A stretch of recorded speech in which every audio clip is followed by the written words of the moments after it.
Bonjour! Alors, petite question en fait qui m'est venue dernièrement. Mon enfant pleure et ma mère me dit qu'elle devrait cesser ses larmes de crocodile. Mais comment répondre à une question comme ça? Alors, bonjour, je m'appelle Manon Jean, je suis auteure et fondatrice de la Météo intérieure. Et puis, j'adore ce type de questions parce que j'adore répondre que je n'ai pas la réponse. Je n'ai pas la réponse parce que justement, moi, je pense que la réponse à ça, c'est d'apprendre à se questionner soi-même, d'être ouvert en fait à qu'est-ce qui se passe à l'intérieur de nous. Puis je pense que c'est la solution. Est-ce qu'il y en a des solutions, en fait, pour vivre nos émotions? C'est d'ouvrir notre cœur puis d'être face à face à cette réalité parfois que, est-ce que ça nous déçoit? Comment nos parents voient nos enfants? Est-ce qu'on a l'impression aussi d'avoir déçu à nos parents? Est-ce qu'on a l'impression qu'on va les décevoir dans le futur? Est-ce qu'on a l'impression aussi de décevoir nos propres enfants?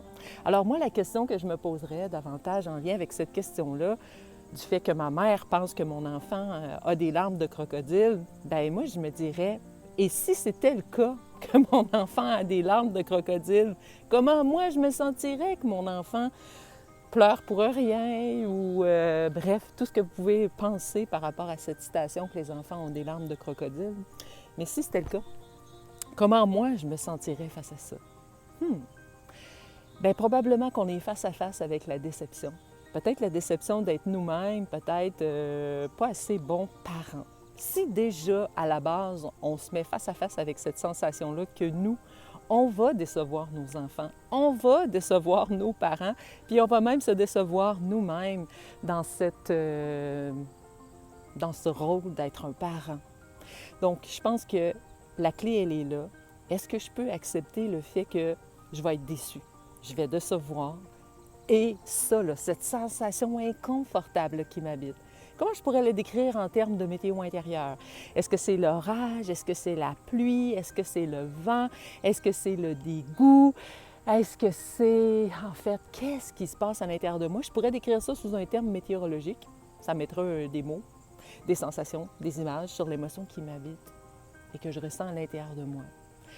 Donc l'important, en fait, c'est pas de créer une extension mentale pour encore plus être fâché contre nos parents, fâché contre nos enfants, fâché contre nous-mêmes, mais c'est davantage de plonger dans la sensation corporelle, sensorielle et créative de la chose. Donc si je me dis, si là, mon corps pouvait habiter toute cette sensation-là de peut-être décevoir mes parents, mes enfants et moi-même, comment je me sens avec ça? Probablement que ça va être inconfortable, ça va être malaisant, mais ce malaise-là, là, je vais m'être permis de le vivre parce que probablement, moi, quand j'étais jeune, je les ai déçus, mes parents. Puis peut-être qu'aujourd'hui, je suis encore en résistance, totalement inconsciente, bien sûr, mais je suis encore en résistance par rapport à ça. Puis là, mon enfant me ramène ça, cette histoire-là, de peut-être ne pas avoir accepté le fait que j'ai déçu moi-même mes parents, ou je l'ai ressenti. Alors, c'est important d'avoir cette sagesse-là, je pense, puis nos enfants, là, sont rois et maîtres pour nous appuyer sur le bon bouton, puis pour nous aider à nous transmettre peut-être l'amour qu'on n'a pas eu à propos de nous-mêmes, mais surtout l'acceptation. C'est un bien grand mot qui est frustrant. Hein? Puis le corps, là, ces sensations corporelles, d'être dans, dans tout ce qu'on ressent à propos de ces émotions-là, elle est là la clé parce que pour être dans ces sensations-là, de les accepter, il faut être dans le moment présent. Et puis le moment présent, c'est la clé pour être connecté à notre corps. Puis dès qu'on est connecté à notre corps, bien, le moment présent, on s'en fout parce qu'on est là, on est dans le corps. Donc, c'était ce que je voulais vous présenter aujourd'hui. Est-ce que ça vous arrive, vous aussi, de ressentir ça? D'avoir l'impression que vos enfants déçoivent vos parents, d'avoir l'impression que vos parents, vous aussi, vous déçoivent dans leur perception qu'ils ont, puis dans ce qu'ils disent. Puis là, on voudrait bien qu'ils vivent eux-mêmes leurs propres émotions. Mais la seule chose sur laquelle on a du pouvoir, de la grippe, si on peut dire, c'est bien davantage sur qu'est-ce qui se passe à l'intérieur de nous. Alors sur ça, je vous souhaite une excellente journée et bonne météo intérieure!